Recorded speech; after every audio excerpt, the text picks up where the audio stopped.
डेक्स orange एक nutritional supplement है। ये हीमोग्लोबिन की लेवल को इम्प्रूव करने के लिए, शरीर में आयरन की मात्रा को इम्प्रूव करने के लिए इस्तेमाल किया जाता है। डेक्स ऑरेंज कुछ नेसेसरी विटामिन्स और मिनरल्स का कॉम्बिनेशन है, लाइक विटामिन B12 या साइनोकोबालामिन, फिर फॉलिक एसिड और फेरस साइट्रेट। ऐसे ज़रूरी विटामिन्स और मिनरल्स के कॉम्बिनेशन से डेक्स ऑरेंज की टैबलेट या सिरप बनाया जाता है। साइनोकोबालामिन या विटामिन B12 हमारे शरीर में RBCs के डेवलपमेंट के लिए बहुत ज़रूरी होते हैं। वैसे ही फॉलिक एसिड और आयरन भी हमारे शरीर में हीमोग्लोबिन के डेवलपमेंट के लिए, RBCs की प्रोडक्शन के लिए बहुत ज़रूरी होता है। हमारे शरीर में आयरन हीमोग्लोबिन का एक हिस्सा होता है। अगर आयरन की मात्रा शरीर में कम हो तो हीमोग्लोबिन में आयरन का कॉन्सेंट्रेशन कम हो सकता है और हीमोग्लोबिन की एफिकेसी यानी कि ऑक्सीजन बाइंडिंग कैपेसिटी कॉम्प्रोमाइज हो सकती है, जिसकी वजह से शरीर में सफिशिएंटली ऑक्सीजन सप्लाई नहीं हो पाता। अगर हीमोग्लोबिन की डेफिशिएंसी हो तो हीमोग्लोबिन बढ़ाने के लिए डेक्स ऑरेंज जैसी सप्लीमेंट्स का सजेशन दिया जाता है। अगर आपको डेक्स ऑरेंज के न्यूट्रिशनल सप्लीमेंट का सजेशन दिया गया हो, प्रिस्क्रिप्शन दिया गया हो और आपको ये दवा परचेज करनी हो तो इस वीडियो के डिस्क्रिप्शन में जाएं और इस दवा को आसानी से परचेज करने की लिंक पाएं। लिंक पे क्लिक करते ही आप इस दवा को अपने घर पे बैठे ही परचेज कर सकते हैं। कुछ बीमारियां होती है, स्पेशली आंतड़ों की बीमारियां। इन बीमारियों की वजह से न्यूट्रिएंट्स इफेक्टिवली एब्जॉर्ब नहीं हो पाते। अगर आंतड़ा में कोई इंटेस्टाइन्स में कोई बीमारी हो, जैसे कि ulcerative colitis, Crohn's disease, inflammatory bowel syndrome, तो खाने में से न्यूट्रिएंट्स को हमारे सिस्टम एब्जॉर्ब नहीं कर पाता।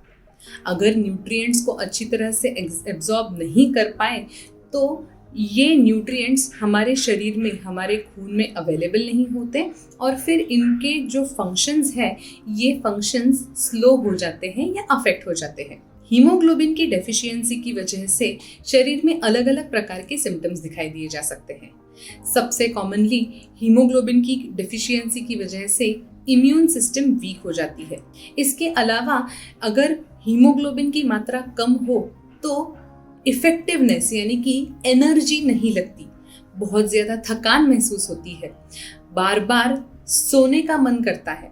अगर हीमोग्लोबिन की मात्रा कम हो तो नाखून डल हो सकते हैं, वीक हो सकते हैं, स्किन का अपीयरेंस डल हो सकता है या फिर बाल भी झड़ सकते हैं। हीमोग्लोबिन की डेफिशिएंसी को अनीमिया ऐसे कहा जाता है।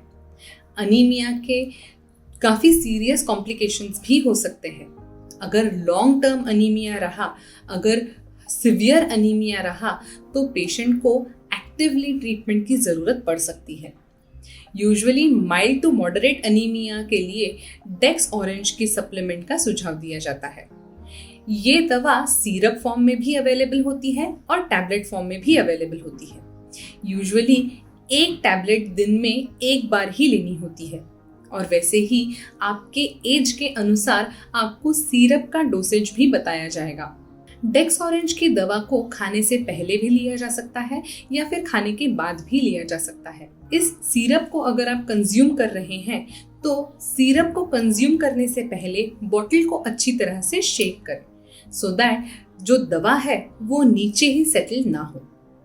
इस दवा को लेने के लिए एक फिक्स्ड टाइम रखना अच्छी बात होती है ताकि आप इस दवा को मिस ना करें। यूजुअली डेक्स ऑरेंज से रिलेटेड कोई सीवियर साइड इफेक्ट नहीं होता। रेयरली कुछ लोगों को स्टमक अपसेट, नौशिया, वॉमिटिंग या डायरिया महसूस हो सकता है। डेक्स ऑरेंज कंज्यूम करने के बाद स्टूल्स का कलर हल्का सा डार्क हो जाता है। कुछ लोगों में स्टूल्स का कलर ब्लैकिश भी हो जाता है। ये एक नॉर्मल इंडिकेशन होता है।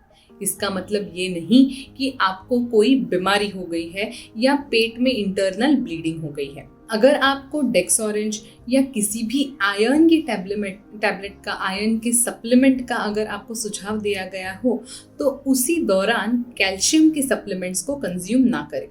आयरन की वजह से कैल्शियम का एब्जॉर्प्शन अफेक्ट हो सकता है, इसीलिए अगर आपको आयरन की दवा सुबह लेनी है तो कैल्शियम की दवा रात में लें, या फिर वाइस वर्सा, यानी कि कैल्शियम सुबह और आयरन रात को कंज्यूम करें। Folate dependent tumours, iron overload syndrome, stomach bleeding, ऐसे डिसऑर्डर्स अगर किसी को हो तो ये दवा लेने से पहले अपनी डिसऑर्डर्स के बारे में, अपने रेगुलर दवाइयों के बारे में अपने डॉक्टर से ज़रूर बात करें। अगर आप डेक्सोरेंज कंज्यूम कर रहे हैं तो अल्कोहल को जितना हो सके उतना अवॉइड करें। अल्कोहल की वजह से आयरन का एब्जॉर्प्शन अफेक्ट हो सकता है, इसीलिए अल्कोहल को जितना हो सके उतना अवॉइड करें। अगर आप प्रेग्नेंट हैं या ब्रेस्ट फीडिंग कर रही हैं तो ये दवा यूजुअली कोई हार्म नहीं करती, लेकिन अगर आपको कोई डाउट है तो एक बार अपने गायनेकोलॉजिस्ट से ज़रूर बात करें। लेकिन अगर आपको किडनी की कोई बीमारी हो, लिवर की कोई बीमारी हो तो ये दवा कंज्यूम करने से पहले एक बार अपने डॉक्टर से ज़रूर बात करें। हो सकता है आपका डोज एडजस्ट करना पड़े, हो सकता है आपको कोई और दवा और ऑल्टरनेटिव का सुझाव दिया जाए। रेगुलर एक्सरसाइज करके, रेगुलर हेल्दी न्यूट्रिशियस खाना खा के अपने सेहत का आप और भी अच्छी तरह से ख्याल रख सकते हैं। आयरन की टैबलेट्स या आयरन के सप्लीमेंट्स का ज़्यादा से ज़्यादा फायदा होने के लिए अपने खाने के साथ ही साथ विटामिन सी को कंज्यूम करें। अगर आप खाने में हल्का सा नींबू का जूस छिड़कते हैं तो खाने में से आयरन का एब्जॉर्प्शन और भी ज़्यादा इम्प्रूव हो जाता है। वैसे ही अगर आप आयरन की सप्लीमेंट्स ले रहे हैं और उसके बाद अगर आप नींबू का जूस पीते हैं तो आपके शरीर में आयरन का एब्जॉर्प्शन काफ़ी अच्छा हो सकता है।